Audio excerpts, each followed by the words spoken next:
It is a weekly tradition, Monday Mirage, as we try to do our best. It's not overreaction Monday here on 104.5 The Team. It is trying to figure out what's real, what's got some staying power, and what's just a mirage. It's a one-time thing. We won't see it again after this. But when Closer's in, we do things a little bit different. We try to test the future with Brian Mariano. Let's start off with this one first, and maybe an easy one.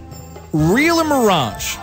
LeBron James signing with the Los Angeles Lakers is a good basketball move for his career. So right now I would say that's a mirage because if you look at the team as currently constituted, they are not good enough to go and win right now.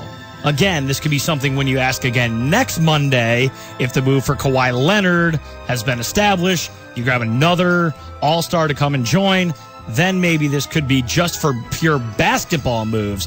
For a life decision, maybe I would say yes because of his future, what he's looking to do in his endeavors. But right now, just as a strict basketball move, I would say that has to be a mirage. Yeah, that's a good answer. A lot of things I wanted to say actually were in that answer. Oh, look at that. Well, you're welcome. It is a mirage. Thanks for coming back, by the way.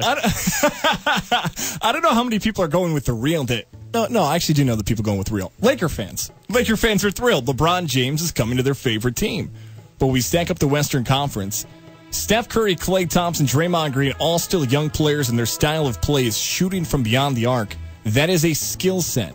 That is not physical prowess. That is not something that may deteriorate over time. It is, you're a great shooting team. So the Warriors are still there. The Rockets are bringing back the MVP and Chris Paul to a max deal. The Rockets are still going to be in the mix. Clint Capella, I know they got to work on that. But that's a really tough conference. The 8th seed in the Western Conference had 47 wins. The difference between the 8th seed and the 3rd seed was about 2 victories. It's a loaded Western Conference. I'm going Mirage as well, but we'll do now a future pick. LeBron James will win at least one NBA championship in Los Angeles. So, real or mirage? So you're saying the length of the contract's 4 years. Over the next 4 years, do you think that LeBron will win a championship in Los Angeles? I know this gets real wordy, okay. Monday Mirages. I'm glad you asked for an interpretation, just like the spelling bee. I'm saying in Los Angeles. Word of origin, please. That's right. In Los Angeles, because LeBron is, quick math, 33, I think, right now. Okay. So he could technically play 4 years and then another 4. Like, he could wait it out to see if his son becomes a Laker. So I'll just give you a wide open thing. For any of his career, 4, 6, 8, he'll win at least one championship in Los Angeles. I even leave it for the Clippers. In the city of Los Angeles. Very wide open for you here. Okay, I'm going to say that's real because at one point, sooner or later, unless all of these Warrior players believe that they are going to hold this team to this dynasty over the next 5 years, sooner or later you're going to have to pay some of these guys. Klay Thompson is an unrestricted free agent after next season. Sooner or later, you're going to have to pay all of these guys like you did Steph Curry.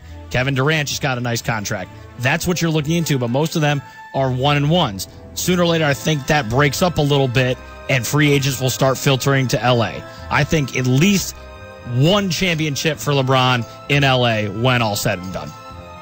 I'm going Mirage here, man. No. I'm going Mirage. No. Because here's the thing. If you told me this was LeBron James in his late 20s and he was heading into his 30s, okay, he can do it. But we're assuming that LeBron James, 15 years into his NBA career, is going to be able to do what he did when he was 20 and 25 and 30. Like, this doesn't happen in sports.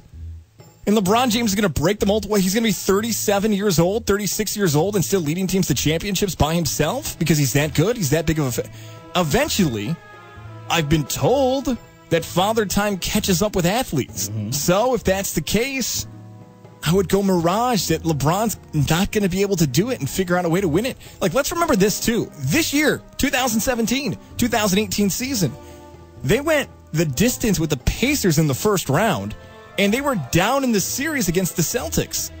So those things happen. Like Cleveland, although, you know, we revisit history and say Cleveland didn't get tested, Cleveland almost got bounced twice in this year's playoff with right now a better roster than the Lakers had. The next one here, Real or Mirage, Sonny Gray will pitch a playoff game for the Yankees this season. Real or Mirage, he will start a playoff game this season. Wow, that's such a good question. in the beginning of July, of course, with the way that he's pitching.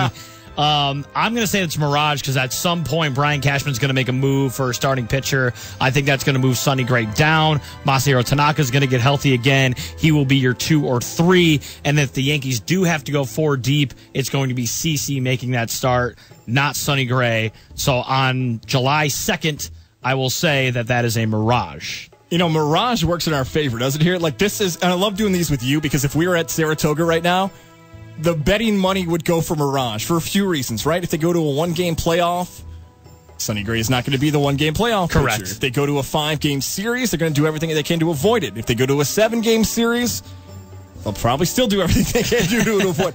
I'm going to go with you on this, Closer. I'm going to go Mirage because there's too many outs.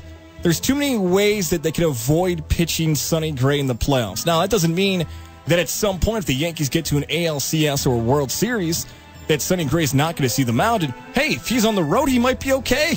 Maybe right. He'll have to move it around that he has to pitch on the road in that series.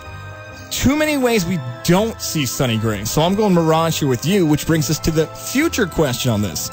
Real or Mirage, Sonny Gray will be in a New York Yankee uniform in the 2019 season. Oh, man, that's even tougher. Now thinking about it with Jordan Montgomery going on the DL, having to have Tommy John, and then if there's any sort of move, depending on the pitcher that they trade for, if he's under control for a decent amount of time, I'm still going to say real, and it's really hard for me to say real on this one just because of the way he's pitching now and what they're projecting him to be the rest of the season. But ultimately, I think that they do make a move, but he still is going to have to be on the roster. I'd say real. Real, too, Yankee fans. I know we want to overreact. Someone says, Mirage, get him out of here. Throw him in the trash. He stinks. Get him out. Real. Like, Sonny Gray's going to be there. I know everyone's yelling for Justice Sheffield. Justice Sheffield's not been very good in the minors the past month. Like, he has a nice future ahead of him, right? Yeah, he's still pretty good, but I think he still needs some time, even the rest of this year, maybe early next year. Yankee fans, you got to admit this. You've been a little bit spoiled about how good the prospects have all hit. They've all hit. Like, usually it's like 75% hit. They've all hit. They've all been really good. So, I don't know if you toss a rookie in there and he's going to be better than a guy who's been a veteran all-star in the majors. Sonny Gray's going to be there. Real's the answer for that one. I got 2 more for you here. Real or Mirage, despite whatever the playoff performance will be by the Albany Empire, and I got to be careful with this because you actually are on the broadcast team. Real or Mirage, despite whatever the playoff result is, year 1 of the Albany Empire can be considered a success. Oh, yeah, that's absolutely real because for being an expansion franchise and being able to come into a place I know has done well with arena teams and the attendance has been way up, just over 9,500 on average. I think right now it's already a success. You have the last game of the regular season this weekend against Philadelphia, and it does set up nicely if you look at it because the one team you do want to avoid in the playoffs is the Philadelphia Soul. So even if the Albany Empire were to win, they get the 1 seed. That means Philly's playing the 2-3 matchup. You get Washington for 2 games before the Arena Bowl. Then, even if you lose, Philadelphia would then become the 1 seed. You avoid them, have to play Baltimore twice, and you would avoid Philly until the Arena Bowl. So yes, right now I think this has been a success, and there's still plenty more to come if you're the Albany Empire. Real, all good things. It has been a success. The only reason that goes through attendance, that goes through performance, that goes through athletes, that goes through touching the community, all these things. The only thing that gets me a little bit nervous, and I think it's a fair criticism, is what's the 2019 season hold for the league itself. You might have more information than I do on that. I don't know how, probably not confident enough to share it on the air. I'll just leave it at that. But with competing football leagues that are on the way, like the American Alliance of Football, rumor has it, according to reports, that Vince McMahon, now because of his Fox deal, is investing $500 million. I feel like Dr. Evil doing that. $500 million. Billions of dollars. Into the XFL. The Arena Football League, whether they want to accept it or not, are competing against that for viewership, for eyeballs, for players, all that stuff. And for cities. I get it's an indoor facility compared to outdoor facilities, but cities likely, maybe I'll be wrong, won't have 2 competing football leagues going up against each other in the same season. So that's where the competition gets. What's it going to look like in 2019 with 2 football leagues on the way? Last one here. Real or Mirage, Closer, on July 4th when you're off, You're going to sit down and watch the 2018 Nathan's Famous Hot Dog Eating Contest. Absolutely not. I will not be watching that. That is absolutely a mirage. What? I will not be watching that. I have many other plans to be away from the TV as opposed to sitting down and watching. I'm sure I'll see the highlights. ESPN will be all over it. They'll replay it again at 11 o'clock at night. I'll catch it when it replays, but I'm good. I will not be setting the DVR, as you would say, or even sitting down to plan on watching the Nathan's hot dog eating competition. What? Yeah, not doing it. I'm sure I'll get full play-by-play by you on Twitter anyway. I can't tell you the last year I missed it. I know, you're all in on this. I may have watched I'm not even joking. It might be 15 years in a row I've watched the hot dog eating. I've watched this is the days of Takira Kobayashi. Oh, yeah. And the great American moment when they went to the eat-off. Some call it the bun-off, the dog-off. When Chestnut and Kobayashi were back and forth, they tied. And Chestnut, the great American athlete that he is, who is LeBron James and Michael Jordan anyways? They've not even combined to win as many hot dog eating contest championships. Bill Russell, who's he? Yeah, it's Chestnut. By the way, Joey Chestnut, I did text you today. I would appreciate it if you called me back. What, is he busy? By the way, you're married. You can't be talking to people like that anymore. I'm booking for the show. Okay. Here's what I'll do tomorrow, because actually I should have known this better. Joey is not a texter, and people are going to think I'm joking right now. No. Chestnut every year comes on the station here, 104.5 The Team. I will call Joey Chestnut. I've done this 2 years ago, where I just called him on the air, and he answered. We did the interview. I will call him tomorrow, so be prepared, closer. We may take Chestnut live tomorrow. Real. This is one of the great American sporting events, if not the greatest American sporting event. True America. Pounding down as much food as possible in high definition. So, a buddy of mine on Twitter tweets at me and says, you'll be watching a man named Nathan eat hot dogs on July 4th, as a good friend of mine, Nate, as we're hanging out with him on July 4th, hanging out, having a barbecue. Just set up the TV outside of the barbecue. You guys can eat along. You do all. I've competed in 2 hot dog eating contests. Oh, really? I have. Oh, yeah? How'd that go? I won the second one. The competition was not great.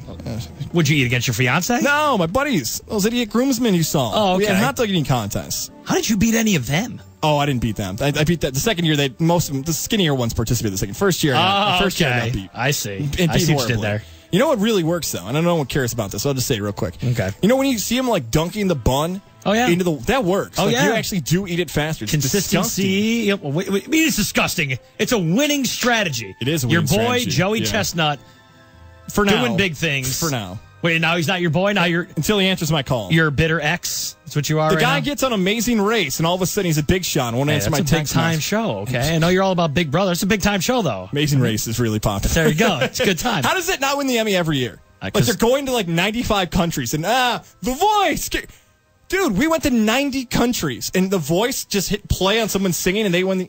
You know what, guys? I think we should try and get on that show. The Voice or Amazing Race? Definitely not The Voice. Oh, dude, I'd get... Look, you got to know your strengths and limits, right? Okay. I would get crushed on Amazing Race. All right, so then... I can't get out of the parking lot, know where I'm going to my apartment. You think I'm making it across countries? Get out of here. See, I know this because I've watched you try and go to some of our events, and you're unable to get there when you're trying to go to Schenectady and you're going to Amsterdam. I'm not really sure exactly where you're going. But Jordan, if you got nothing going on, me and you will try and get on Amazing Race. It'll be great. She loves that show. She probably could actually help you out. You know who's going on an Amazing Race right out of Los Angeles, California? LeBron James. We got to get more talking to LeBron James. How do you feel about LeBron James going to Los Angeles? Was it the right basketball move? What's it mean for his legacy? And what does it mean for the NBA? Let us all know. 518-476-1045. It's open to you. Our phone lines again, 518-476-1045 at 1045 The Team.